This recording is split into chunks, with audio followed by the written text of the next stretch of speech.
Vocês estão bem? Como é que vocês estão aí? Vocês estão em paz? Vocês estão legais nessa segunda-feira? Vocês estão bem mesmo? Muito boa tarde! Fladia para todos vocês! Sejam muito bem-vindos ao Donos da Bola! Vocês estão bem mesmo? Vocês estão animados com essa semana? Vocês estão confiantes nessa semana? Ave Maria, hein? Eita ferro! Nem o maior otimista esperaria uma macetada, uma amassada do malvado assim. Nem o Coringa, nosso parceiro MC Coringa com a música nova. Bota o malvadão aí, Pedrinho, por favor. Rapaz, olha, isso aí é pra vocês que sexta-feira ficaram criticando os nossos especialistas pelo mano a mano, tá? Só quem ganhou foi o Léo Jardim. O resto deu 11-1 Flamengo. Aliás, Rossi também, aquele gol, ele tá de brincadeira, né? O cara com 2 metros fez igual o GV, pô. Pega muito, pega muito. Mas, pô, pula na bola, meu filho. Eu, hein? Eu, bom de alface era eu, porque a bola batia e passava. Foi de alface, a bola... Mas pega muito, Rossi. Pedrinho, você pode botar do Flamengo o Malvadão, que eu tô com saudade dessa música? Faz tempo. Você tinha que dançar, cara. Faz tempo que você não dança. Eu não tô podendo, porque eu fui malhar, eu tô com dor na lombar. Aí eu não sou gostei. Mas vocês estão bem? Vocês estão bem mesmo? Vocês estão legal hoje? Muito bem, muito boa tarde. Boa tarde, Migode. Muito boa tarde, vocês estão bem? Eu estou muito bem.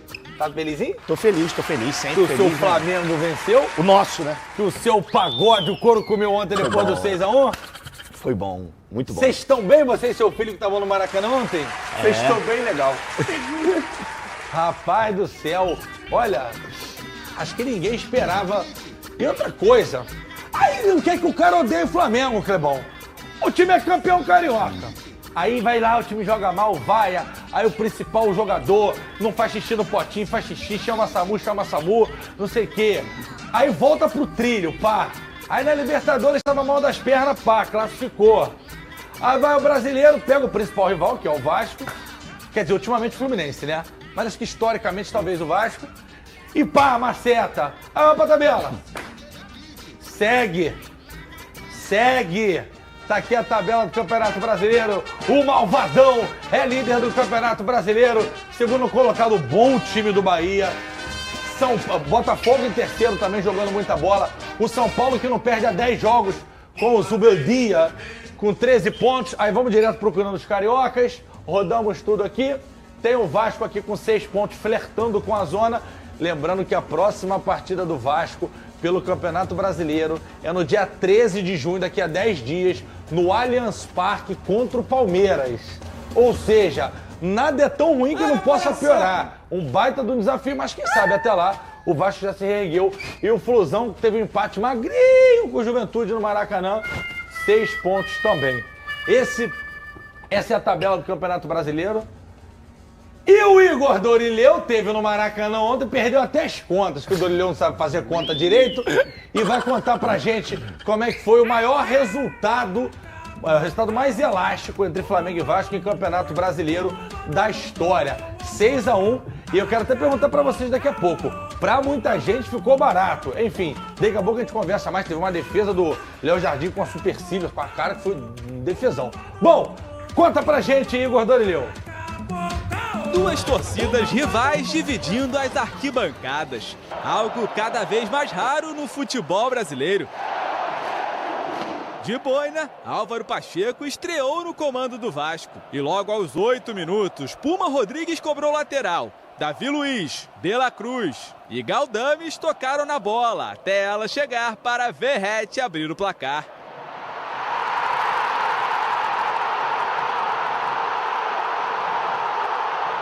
Aos 28, começou o pesadelo para os maltinos. Maicon saiu jogando errado. Arrascaeta ajeitou e Everton Cebolinha, sem deixar cair, bateu no canto para empatar.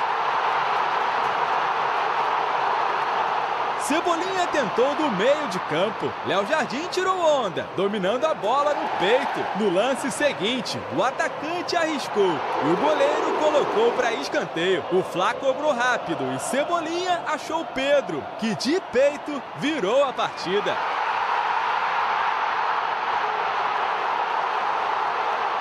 Em mais um lance de escanteio, Cebolinha mandou na área e Davi Luiz, sozinho, fez o terceiro. Para piorar a situação dos vascaínos, já nos acréscimos do primeiro tempo, João Vitor acertou esse carrinho em De La Cruz. E depois do VAR chamar, o árbitro Braulio da Silva Machado decidiu expulsar o zagueiro. Após a revisão, foi constatado que o atleta número 38 atinge seu adversário com uso de força excessiva, a falta acima do tornozelo. Cartão vermelho. Na etapa final, o massacre continuou. Logo aos 6 minutos, Pedro tocou, Arrascaeta ganhou de Léo e cavou para marcar o quarto. Depois foi a vez do uruguaio fazer uma jogadaça, passando por 3 defensores para deixar Bruno Henrique na boa para ampliar.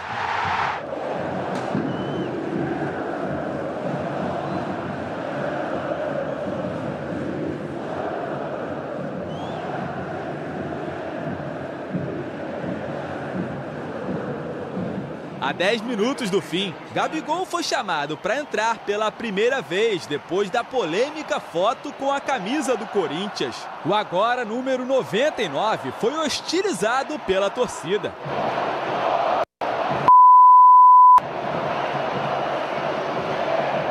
Mas no último lance do jogo, recebeu de Wesley para dar números finais à partida.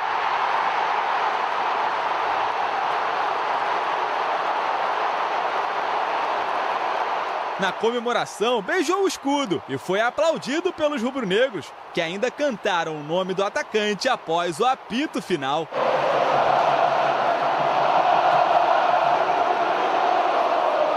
Clima de festa com 6-1 no placar. Uma goleada que vai ser assunto por muito tempo. Se tornou a maior do Flamengo sobre o Vasco em toda a história do Clássico dos Milhões. Fazer parte da história sem dúvida nenhuma, motivo de orgulho para qualquer jogador de futebol, e hoje a gente sai daqui muito feliz, principalmente pela retomada mental dentro da partida. Você começar um derby, você já toma um gol ali logo no início e você conseguir ter a consciência, a tranquilidade de continuar com o plano, plano que já tinha sido montado para antes da partida, isso mostra muita maturidade na equipe. Depois a consciência de manter a humildade dentro da partida e manter jogando da mesma forma e tentando um gol a todo instante, sem gracinha. Resultados que colocam o rubro-negro na liderança do Campeonato Brasileiro. A temporada não acabou, mas a gente se encontra agora num momento muito mais coeso e muito mais consistente do que aquilo que a gente vinha apresentando há um mês atrás. Já o português Álvaro Pacheco viu que vai ter muito trabalho. Apenas um ponto separa o Vasco da zona de rebaixamento. Acho que hoje, sem dúvida nenhuma, aquilo que eu tenho que dizer é pedir desculpa nos olhos. O responsável, enquanto líder, sou eu. Agora também já falei isso aos meus jogadores, é sentirmos esta derrota, que foi um peso, foi algo que nós não queríamos nem pretendíamos, mas temos de ter agora a noção do que é que nós temos de fazer para nos tornarmos mais fortes. De La Cruz. Vocês viram o que ele falou? Quero saber de vocês. Acho que faz parte do papel dele, da persona ali. A responsabilidade é minha e tal.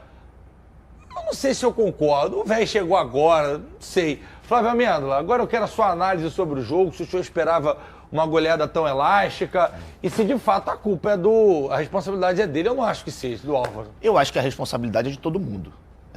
Desde o presidente até o atleta que entra em campo, passando pelo treinador que dá as coordenadas. Tudo bem que é um trabalho novo, mas eu acho que é um problema geral. E esse não é um problema exclusivo do Álvaro Pacheco. Todos os antigos treinadores do Vasco tiveram também problemas. E de ver, antes de falar da vitória do Flamengo, eu vou falar da derrota do Vasco. Porque o que aconteceu ontem no Maracanã foi uma humilhação. Foi uma humilhação. O que, especialmente depois dos 15 minutos, o Vasco não conseguiu jogar. Não conseguiu jogar em momento algum. E erros individuais erros coletivos. O Flamengo finalizou ontem 28 vezes, 18 na direção do gol. 18 chutes na direção do gol do Léo Jardim. Isso é muita coisa, isso é muita coisa. E o Vasco chutou 2 vezes. 2 vezes em 90 minutos. Então eu acho que, é claro que é um momento terrível, é um momento péssimo para o torcedor do Vasco, para o time também. E se esse resultado, se essa performance não ligou o sinal de alerta, aí é um motivo para se preocupar. Eu espero que esse resultado, da maneira que ele tenha sido, que ele foi construído dentro desse jogo, se os jogadores, se a comissão técnica, se a diretoria não olharem para um outro caminho, o Vasco vai sofrer o que sofreu no ano passado. Então é urgente a necessidade do Vasco de se reorganizar. Eu espero que o Álvaro consiga ter essa sensibilidade para, se precisar mexer em algumas peças. A gente sabe que tem questão de liderança dentro de grupo, mas eu acho que chega um momento que as coisas estão muito às claras, estão muito evidentes. Então o Vasco precisa de uma mudança. Sobre o Flamengo, 5 vitórias consecutivas, voltou a sofrer gol nesse jogo contra o Vasco. O Flamengo vive um momento de crescimento. E você aí, torcedor, que há um mês, há 2 semanas, estava pedindo fora Tite, eu acho que está na hora de você começar a observar por um outro lado. Porque esse Flamengo está se mostrando mais consistente, ainda está longe do ideal, claro. Mas é um time que está dando uma resposta. E ontem, para mim, o ponto principal dessa resposta foi esse cara aí que fez o gol.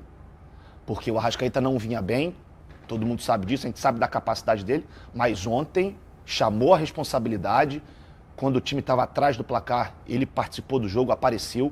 É isso que a gente espera dele. Então, acho que é um Flamengo que está encorpando aos poucos, e o Vasco é extremamente necessário uma mudança de rota. Ó, deu muita polêmica aqui o nosso mano a mano na sexta-feira, Payet versus Arrascaeta. Eu vou trazer a fala do Edmundo, vou pedir pro João ver se dá tempo de conseguir a do Neto, falando sobre o Payet, sobre a idolatria, mas só complementando o que você falou, ou adicionando para jogar bola pro Fernandão, o Flamengo chutou 30 bolas, Nando, o Vasco 2. 18 no gol, posse de bola 74-26. 74. E aí o que me impressionou mais, o Flamengo trocou 650 passes, o Vasco 230. Irmão, quase o triplo. E não tô falando trocar passe, é movimentar a bola. Assim, uma discrepância, é claro que ninguém é maluco aqui e que a expulsão do João Vitor potencializou isso daí. Mas eu quero saber o seguinte, o desenho que o jogo vinha tomando, Fernandão, até o momento da expulsão, era o Flamengo que o torcedor estava esperando ver? GV, boa tarde para esse povo maravilhoso que nos acompanha. Mandar um beijo rapidinho pra galera de Ibatiba, pro Luiz e pro Rodrigo, onde eu passei um frio do caramba nesse sábado lá, jogou um joguinho bem legal. Um beijo para todos, muito obrigado pela recepção. GV, o Flamengo e o Vasco fizeram os primeiros gols de forma muito parecida. Não a finalização, mas a construção de bolas rebatidas. Foi de lateral, não foi o do Vasco? Foi de lateral, uma bola rebatida. Falaram até que foi assistência do Galdames. Beleza, ele cabeceou e o Verratti pegou. Como esse foi uma assistência da Arrascaeta, que tirou a bola do Maicon. E o Cebolinha pegou um chute difícil. Você sabe que é difícil chutar essa bola. Difícil. Muito próximo ao corpo. Ele fazer bem a alavanca, tem que ter muita força e equilíbrio corporal para fazer isso. Só que o Flamengo reagiu muito melhor ao seu gol do que o Vasco. O Vasco teve uma chance de fazer o segundo com o Verratti, não conseguiu concluir, mas o Flamengo reagiu e conseguiu manter o ritmo. E o Vasco acabou sucumbindo, na minha opinião, psicologicamente, à imposição técnica do Flamengo, que começou a fazer uma coisa que não vinha fazendo, já ver, atacar os espaços. O Vasco conseguiu, com a linha de 5, proteger muito bem a profundidade, coisa que o Flamengo não conseguia fazer em penetrações. Só que depois que o Flamengo fez o gol, principalmente com o Vinha, que fala-se pouco nele, mas jogou muita bola ontem. Jogou demais ontem. Defensivamente, ofensivamente, dando opção ofensiva, dando opção por dentro do campo, como um terceiro homem do meio campo ali, junto com Alan, que saiu machucado, infelizmente. Depois entrou o Pulgar, junto com o De La Cruz. Jogou muito bem o Vinha, que era o cara que estava fazendo as penetrações. Depois que o Flamengo fez o gol, parece que deu um start em que as movimentações aconteceram e aí o cara que a gente fala sempre aqui, que é o jogador do drible, o jogador do 1 contra 1, aquele cara que sai da inércia. Como eu falei, tem poucos no Brasil que fazem isso hoje. Esse jogador que chama o cara para dançar. como a gente fala na gíria do futebol, que é o Cebolinha. Chama, tem o vislumbre, porque o gol de escanteio, o gol que ele cruza pro Pedro fazer de peito, tem um 3 contra 2 no escanteio, coisa que não acontece muito no futebol brasileiro. Sempre 2 ali, chamam mais um para fazer aquela proteção, para bater o escanteio aberto ou fechado. O Cebolinha se aproxima, faz um 3 contra 2. O Payet, que não é um jogador de muita marcação, ela deixa o Cebolinha e o Cebolinha num contra um dentro da área, onde ele está protegido. Isso, aí que eu quero falar com você, Fernandão. Meu irmão, primeiramente eu quero falar o seguinte. Daqui a pouco eu falo. Voltou pra mim. O que o Cebolinha tá jogando é piada. Demais. Estadual, Libertadores. O que o Cebolinha tá jogando é piada. Pra mim, o jogador mais importante do Flamengo nessa retomada aí, desde a chegada do Tite. O que o Cebolinha tá jogando é piada. A gente vai pedir pro Fernandão falar sobre esse tanto de gente marcando o peito do Pedro, que fez do peito do Pedro, peito do pé do Pedro, do peito do Pedro, e fez um gol sozinho. Agora, esse drible aqui é coisa de maluco, porque não tem 10 centímetros de bigode. Ele consegue driblar e cruzar numa velocidade que aí eu vou fazer coro contigo. Talvez ele mais os dois consigam fazer isso no Campeonato Brasileiro. Olha isso, olha isso, olha isso. O cara tá na frente dele, aí o peito do Pedro faz o gol sozinho. Não, e a bola passa muito bem cruzada entre o Léo... Não, Fernando, mas não pode estar sozinho assim também. Vamos lá. Você que zagueiro é corporativista... Não. A galera só olha pro Pedro, mas olha a área. Tem que ser protegido, GV. Olha ali, tem Arrascaeta, um outro atacante que eu não consigo distinguir quem mas seja. Mas é usar a cabeça, não. Onde é o único lugar que essa bola aqui pode chegar? Só GV, no Pedro. ele pode... Ninguém pode adivinhar o que o Cebolinha vai fazer. Mas não tem pra onde ir ali. Ele podia cruzar pra trás. O senhor está passando o pano. Não, GV, olha isso, GV, ó. O número 1 tá marcando o Fabrício Bruno, que tá lá atrás, tá dividindo a marcação, uma bola cruzada mais longa, ele tem como ele chegar. Olha ali. Fernandão, o Michael número tá 2, 3, 4 e 6, o Pedro vai no meio de todo mundo. GV, quem tinha, se a gente tá falando em marcação homem a homem, a marcação homem a homem, quem largou o Pedro lá foi o Pumita, que era o cara que tava homem a homem com o Pedro. Que o Pedro tomou a frente homem dele. a homem essa distância que o Léo tá dos caras? Não, GV, lá atrás, número 2. Não, gato, eu sei. Número 2. Mas então esses aqui não tem responsabilidade nenhuma. Porque não é homem a homem. Mas como é que é homem a homem se os caras estão aqui, não? Não é homem a homem, a marcação é posicional, é zona. Zona é o que tava a defesa na hora do gol, Fernandão. Tinha 8 jogadores. É muito fácil criticar quando tu tem um cara como o Cebolinha que quebra a marcação, que leva pro drible e tira o Pedro da cartola. Ô, João Lins, manda um pano aí pra mim. Não é isso não, cara. É só você olhar a marcação. Tá querendo uma vaga na zaga do Vasco ao lado do Léo? Você não aguenta mais, não. Não tenho mais condições de fazer isso. Tô cheio de dor nas costas aqui, joguei meia hora no fim de semana. Flávio Mendes, o senhor não concorda com esse absurdo que o Fernandão tá falando? Eu concordo em parte, porque eu acredito que a marcação ali tenha sido feita por zona, mas eu acho que tem alguns pontos. Primeiro, o Pedro se posiciona muito bem em cima do Pumita e ele gera dúvida no Léo. E tem outra coisa, o Ryan, que é atacante, é garoto, ainda vai evoluir, ainda tem um lastro muito grande pela frente, é ele que dá condição. Se o Ryan tivesse um pouquinho mais pra fora, talvez o Pedro tivesse até impedimento. E eu até falei que era o Léo. Mas não dá tempo de sair ele, não. Aqui do 6, né? Você tá falando aqui, né? Isso. Não dá tempo de sair, é muito rápido. Pô, do escanteio, o teu cruzamento foi um segundo. Eu até falei que ele era o Léo, não é o Léo. Não, o Léo tá no meio da área. Foi até muito bem, Flavinho. O Léo podia ter uma noção melhor Isso. de posicionamento na área. Eu acho que tem muito do mérito do Pedro. O Pumita larga. Mas o... Ó, o Pumita, ele larga, ó. GV, não dá pra tomar um gol desse. Não pode, Com 8 jogadores dentro da grande área e um jogador Lembra do rival. Papai Joel? Lembra do Papai Joel? Claro. Ele sempre falava, fique entre o cara e o gol, que a chance dele é muito menor. Se o Pumita dá 3 passinhos ali pra ficar entre o Pedro e o gol, já dificulta. Poderia ser gol, que o Pedro é muito grande. Sim. Mas dificultaria. Não, e outra, o Ryan, é claro que ali é muito difícil do cara observar isso. Mas se o Pumita observa o posicionamento do Ryan, o Pumita poderia dar a volta e ficar na frente do Pedro. Mas... Perfeito, mas o Pedro inteligentemente coloca o corpo na frente e não deixa ele sair. Ou o braço esquerdo do Pedro, que impede a passagem do Pumita, que é menor que o Pedro. Joãozinho, dá o play aí, tem esse lance inteiro, só pra vocês contarem quantos segundos até o Cebolinha cruzar, é absurdo. Boa. Escanteio curto, é 1, 2, ele... Cara, quer ver, ó? 1, o Payet larga. 3 segundinhos, esquece. Esse 4 aqui é o segundos.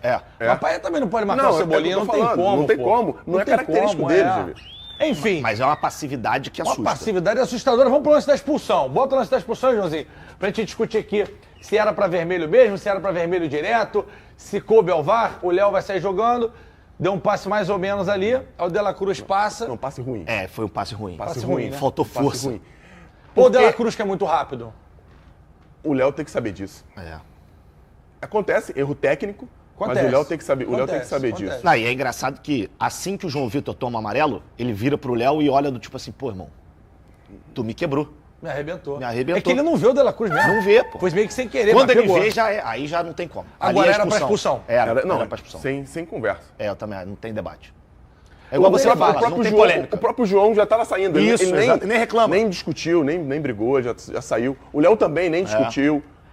Agora você tá de novo aqui, o meu querido João Guilherme, porque o João separou aqui pra gente ver agora esse lance aí. Não, esse não, o do Arrascaeta. Um deboche. Nossa Senhora. Qual o nome desse drible aí, Flávio Amêndola? Pô, não tenho a menor ideia. Eu não tenho a menor ideia. Que jogada do Arrascaeta, que passe. Nossa, e aí o BH tapa. tem uma colher no pé ali, né? Que é brincadeira essa chapada dele. Eu nunca vi esse drible assim, da minha vida. E foi um drible que o Arrascaeta ele já sabia o que ele ia fazer antes da bola chegar. Porque quando ela chega, ele já gira nela, já deixa... Acho que é o Galdames, não sei se é ele ou se é o Sforza. Galdames. É o Galdames, 27. já deixa o Galdames pra trás e aí o Arrasca arrasta. Ele vai levando a bola até o momento ideal. Mas por que o cara não esticou o pé? Não, primeiro, não tinha que ter ido de primeira. Você não vai de primeira Foi no de jogador como garfo? Arrasca. Porra. E era sopa? Mas é característico. Deus. É bem característico. O Galdames não é esse, Ficou feio, esse mano. cara Ficou feio. que vai marcar com eficiência, que vai ter aquela função defensiva. Ele pode fazer a função, mas não vai ter a mesma eficiência do que o Zé Gabriel ou do Esforça, que são jogadores da posição. Ou até fazer uma falta. Não tem, às vezes não tem pois essa é, característica. exatamente. Segura o cara, faz Mano, uma falta. O Léo Jardim Coitado salta, do Léo Jardim. ele não chega nem perto.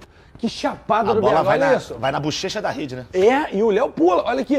Toma. Mas não chega nem perto. Chega não. Tem um Chega lance não. melhor que esse aí. Aí, ó. É. Esse aí, ó. O Arrascaeta vai levando, chegar pra cá pra enxergar melhor. Ó, o Arrasca... Quando a bola já tá na bochecha da rede, coitado, e o Léo sai juntinho no tempo certo. Olha isso. Olha lá. Nossa, não podia pular Impressionante. 10 ali. Só eu, o Buffon e o Júlio César não pegam essa bola aí. Pro Vasco, foi tão ruim que o Flamengo despertou de uma forma que todo mundo elevou o nível técnico. Todo mundo jogando bem, Gerson jogando bem, Arrascaeta bem, De La Cruz não tão participativo ofensivamente, mas muito bem, fazendo essa contenção por trás. E o Bruno Henrique entrou bem, Luiz Araújo entrou bem. hoje Os o Vasco três que entraram juntos fizeram a jogada do sexto do gol. sexto gol. Luiz Araújo, um Wesley passe e do Gabigol. cacete. E hoje o Vascaíno ele falou pra mim, pô, Javier, mas é muito triste, a gente tava perdendo, aí vai substituir.